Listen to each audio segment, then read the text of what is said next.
Hello everybody, my name is Matthew Trehuddy. This is the Calvinism channel, and this is part 2 of my response to Leighton Flowers' critique of only 3 pages of my 141-page book, A Critique of Provisionism.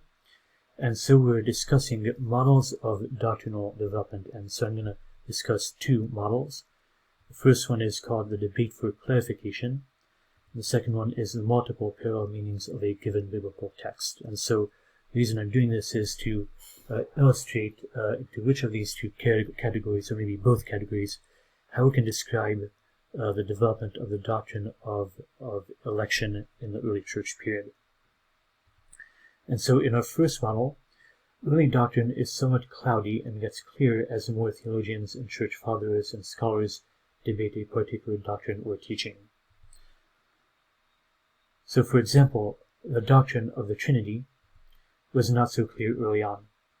Theologians introduced terminology such as the hypostatic union or perichoresis, that is a Greek term for mutual indwelling. Early authors held to teachings such as modalism or subordinationism, that is when the Son plays a subordinate role to the Father. Now, were these men heretics?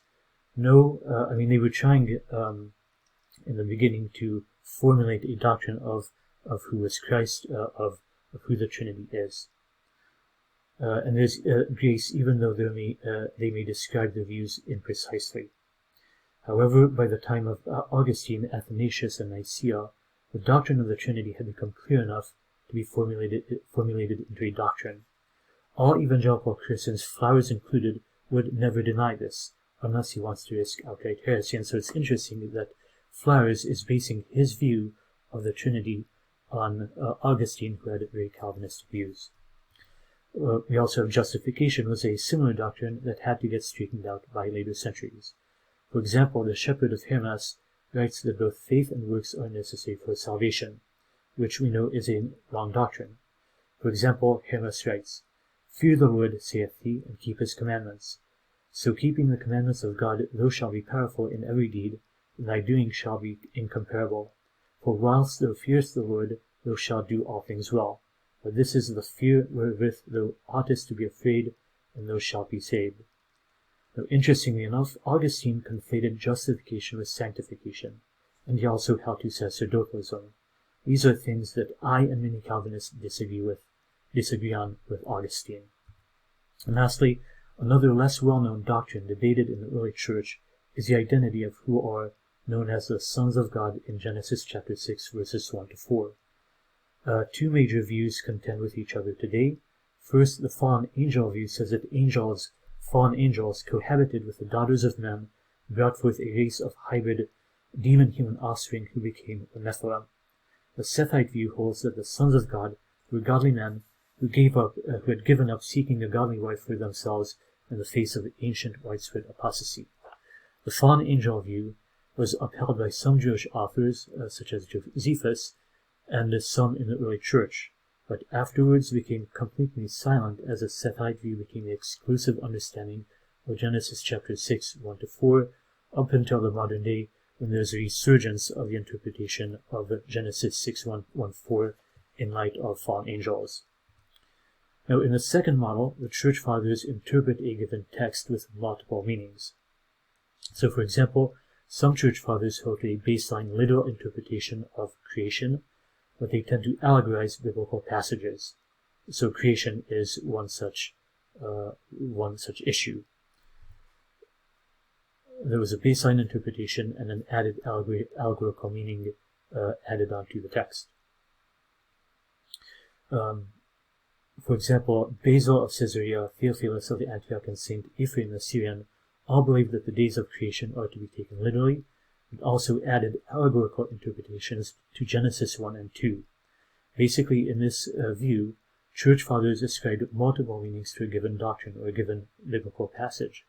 Pertaining to creation, this means that literal and allegorical interpretations exist side by side, whereas in election, why not suppose that free will and God's sovereignty go together in a doctrine which I call concurrence, and which is described in my book, which Flowers has not gotten to yet.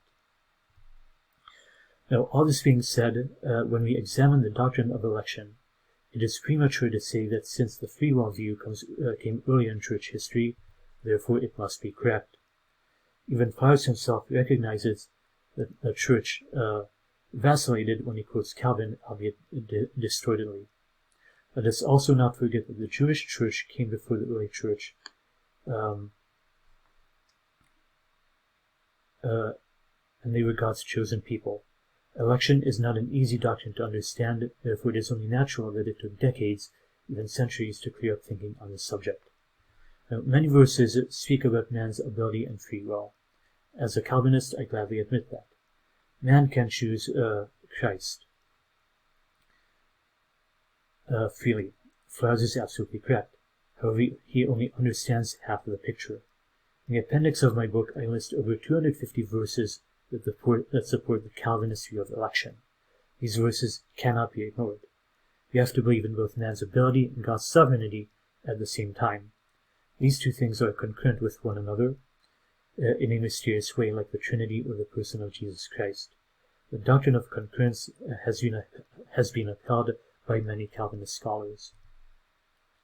One such verse which very much highlights concurrence, which sort of embodies this doctrine into a single verse, is Philippians chapter 2, verse 12 to 13. Therefore, my beloved, as you have always obeyed, not as in my presence only, but now much more in my absence, work out your own salvation with fear and trembling, for it is God who works in you both to will and to do for his good pleasure. Notice what is being said here. The believers, beloved, they must work out their own salvation with fear and trembling. But why? The ultimate reason is because God works in them both to will and also to do for his good pleasure, for his will. This very nicely sums up concurrence.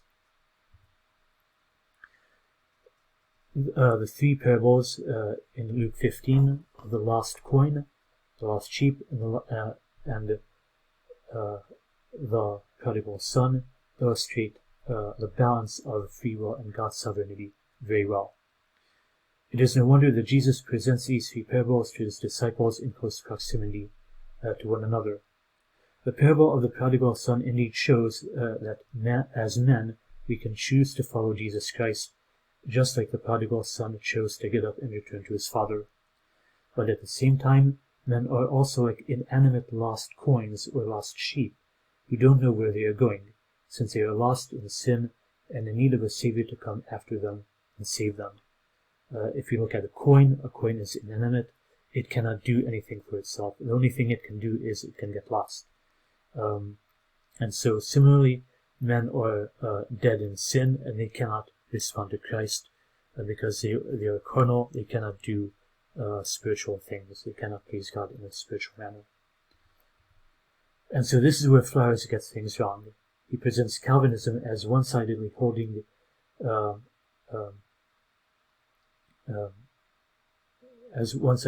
up determinism to the exclusion of man's free will. True Calvinism, as I just presented, holds to both. God is both transcendent, that is, he is outside of time, fully in control of everything, but he is also immanent, he is incarnate, close by, suffering with and for man. And so what I'm saying is that man has free will to choose Christ, but God sovereignly brings this free will decision. Flowers would do well to accept the other half of the Bible and return to Orthodox Christianity, namely the Calvinist system of Christianity. He should do this by his own free will as a prodigal son.